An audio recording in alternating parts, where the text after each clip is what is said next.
Selamat pagi. Perkenalkan, nama saya Soneta Bremapinem. Di sini saya akan mempresentasikan penyakit SHIV, yaitu Shrimp Haemolyte Iridescens virus pada udang, untuk memenuhi tugas Pak Pindo Witoko. Langsung saja. Di sini poin pembahasan: yang pertama, pendahuluan asal-usul; yang kedua, penyebaran; yang ketiga, gejala klinis; yang keempat, faktor penyebab; dan yang kelima, pengendalian penyakit. Yang pertama, pendahuluan dan asal penyakit.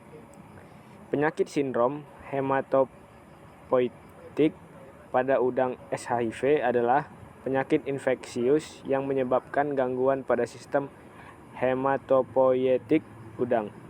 Penyakit ini pertama kali diidentifikasi pada udang putih Lithopenaeus vanamei di Asia Tenggara, dan sejak itu telah dilaporkan di berbagai negara produsen udang di seluruh dunia. SHIV disebabkan oleh virus SHIV yang termasuk dalam keluarga Nymphalidae dan genus Penaeus stylirostris densovirus atau PST-DNV. Asal-usul: Shrimp Haemolyte Iridescens virus atau SHIV merupakan salah satu jenis virus baru yang berasal dari famili Iridoviridae dan pertama kali ditemukan di Cina, dengan nilai kematian tinggi, terutama pada komunitas udang vanamei. Yang kedua, penyebaran. Proses penyebaran SHIV dapat terjadi melalui dua cara, yaitu secara vertikal dan horizontal. Penyebaran secara vertikal dapat terjadi melalui induk yang digunakan, atau dapat dikatakan udang yang dibudidayakan telah mempunyai gen SHIV. Sedangkan penyebaran secara horizontal ditularkan melalui lingkungan media yang digunakan dalam proses budidaya. Hal ini dapat terjadi karena sumber air yang dipakai sudah terinfeksi SHIV. Yang ketiga, gejala klinis. SHIV mempunyai tanda-tanda klinis yang hampir mirip dengan AHPND, yaitu hepatopankreas berwarna pucat, usus kosong, dan karapas menjadi lunak. Adapun perbedaan tanda infeksi di antara kedua virus adalah udang yang terkena SHIV mengalami antena putus, sedangkan pada AHPND tidak terjadi antena putus. Herantaso 2018. Yang keempat, faktor penyebab penyakit.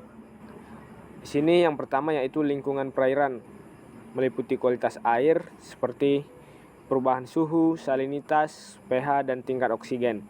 Yang kedua, pencemaran air, meliputi kimia, biologi, pestisida, atau limbah organik. Yang kedua, kepadatan populasi udang. Kelebihan kepadatan: tingginya kepadatan udang dalam kolam budidaya dapat memicu penyebaran infeksi SHIV. Yang ketiga, vektor dan inang perantara.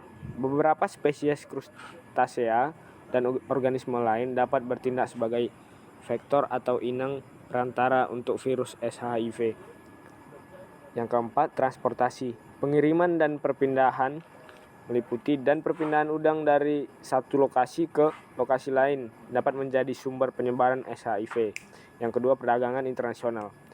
Dan poin yang terakhir, manajemen budidaya, meliputi biosecurity yang tidak memadai, kurangnya pengawasan dan pemantauan.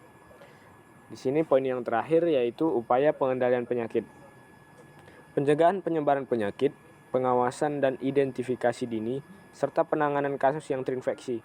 Pencegahan penyebaran SHIV melalui implementasi langkah-langkah biosecurity yang ketat seperti karantina udang baru sebelum pengenalan ke kolam budidaya, penggunaan air bersih dan steril, pengaturan kepadatan populasi udang yang tepat, serta penggunaan pakan yang berkualitas dan bebas dari patogen. Selain itu, penelitian terus dilakukan untuk mengembangkan vaksin yang efektif dan strategi pengobatan yang lebih baik untuk melawan infeksi SHIV. Pemahaman yang mendalam tentang patogenesis, epidemiologi, dan interaksi antara virus SHIV dengan sistem kekebalan udang akan menjadi landasan penting untuk pengembangan metode pengendalian yang lebih efektif dan berkelanjutan. Kesimpulan: penyakit sindrom hematopoietik pada udang atau SHIV merupakan penyakit infeksius yang dapat menyebabkan kerugian ekonomi yang signifikan.